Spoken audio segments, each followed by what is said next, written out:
baca bukunya.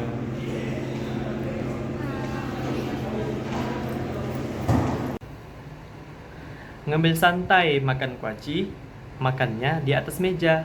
Sebelum presentasi ini dimulai, Assalamualaikum jangan dilupa. Assalamualaikum warahmatullahi wabarakatuh. Sebelumnya saya mengucapkan terima kasih kepada dosen pengampu mata kuliah Budaya Melayu, yaitu Bapak Dr. M. Rizal M. Tambusai, MSI MH, yang sudah memberikan kesempatan kepada kelompok kami untuk presentasi. Saya, Rifki Trisihari, yang akan bertugas sebagai moderator dalam kelompok 2, kali ini di mana kelompok kami akan membahas tentang sistem perekonomian tapak 8 menurut budaya Melayu.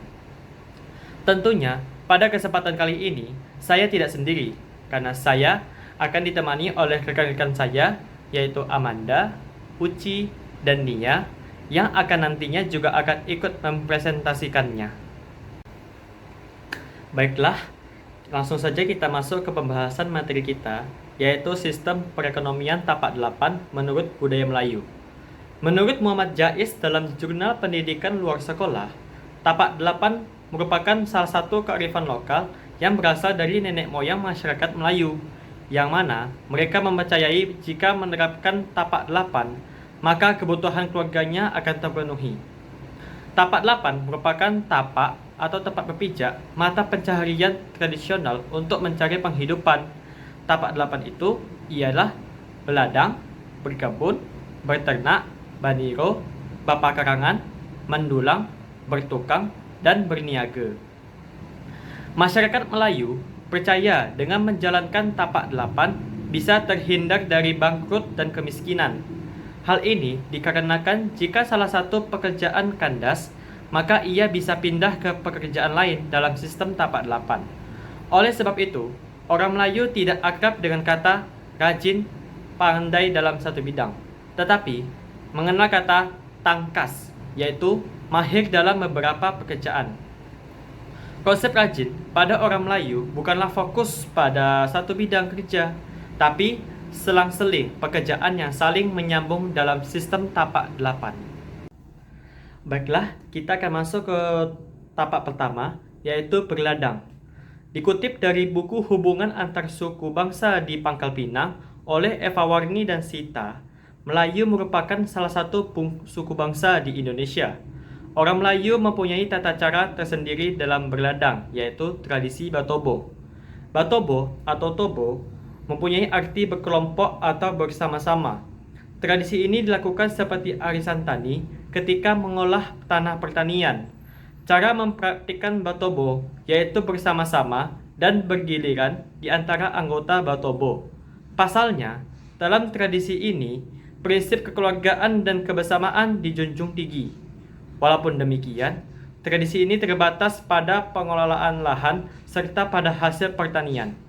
Pelaksanaan batobo dilakukan terutama pada daerah Kuantan dan Kampar. Ada dua kelompok dari batobo, yaitu batobo biasa dan batobo pasukan. Kelompok batobo biasa adalah tobo dengan anggota dari masyarakat dari berbagai suku dan tidak membedakannya. Sedangkan batobo pasukan adalah batobo dengan anggota dari sebuah suku yang sama. Dilakukannya batobo biasa berdasarkan persetujuan pimpinan kampung.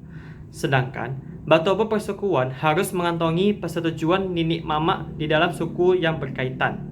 Ada berbagai acara persiapan sebelum dilakukannya batobo, lengkap dengan berbagai pertunjukan kesenian.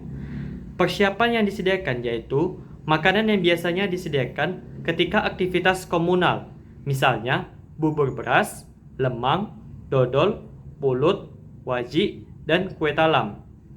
Sedangkan pertunjukan seni yang dilakukan yaitu bedondong, pantun batobo, dan gondang baraguong.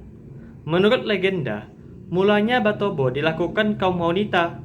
Pasalnya, kaum lelaki biasanya merantau sehingga pertanian menjadi aktivitas tanggung jawab wanita. Biasanya, anggota wanita sudah menikah dengan usia 25 sampai 40 tahun. Tobo semakin berkembang sehingga terdapat anggota lelaki dengan sebutan tobo pujang.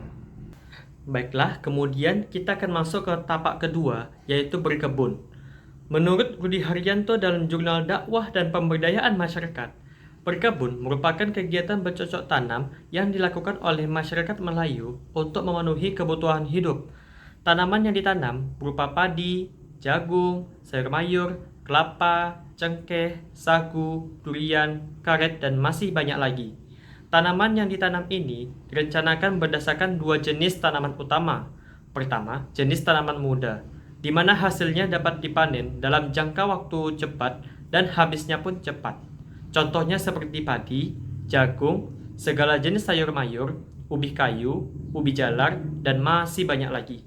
Kedua, jenis tanaman tua, di mana hasil baru bisa dipanen dalam kurun waktu paling cepat 3 tahun. Tanaman tua ini ditanam untuk menjaga keberlangsungan hidup masa depan sampai ke anak cucu. Praktik berkebun ini mereka lakukan bersamaan dalam waktu satu hamparan lahan. Tanaman muda ditanam sambil merawat tanaman tua. Selama tanaman tua masih tumbuh perlu perawatan, maka bersamaan itu pula mereka menanam tanaman muda. Setiap hamparan lahan kebun, di situ pula masyarakat membangun rumah pondok untuk tempat tinggal sambil menjaga dan merawat tanamannya. Dalam berkebun ini, masyarakat Melayu sudah dilakukan dengan perencanaan yang baik secara turun-temurun. Untuk penanaman tanaman muda merupakan selingan sambilan menunggu tanaman tua dapat dipanen. Tanaman muda dipanen sekitar 1-3 bulan masa panen. Tanaman muda ditanam untuk menopang kebutuhan hidup selama perawatan tanaman tua. Tanaman muda seperti padi dan ubi kayu merupakan tanaman pokok untuk makanan hari-hari. Begitu juga sayur mayur. Tanaman tua yang ditanam pun disesuaikan kebutuhan hidup. Untuk kebutuhan hidup hari mereka, menanam pohon kelapa dan pohon karet, di mana hasil buah bisa mereka ambil tiap hari. Begitu juga pohon karet yang bisa disadap karetnya setiap 219 hari. Sedangkan untuk hasil tahunan, masyarakat Melayu menanam pohon cengkeh, durian, dan pohon buah-buahan lainnya yang sifatnya berbuah tahunan. Baiklah, sekian presentasi yang dapat saya sampaikan. Untuk presentasi selanjutnya akan dilanjutkan oleh rekan saya. Terima kasih.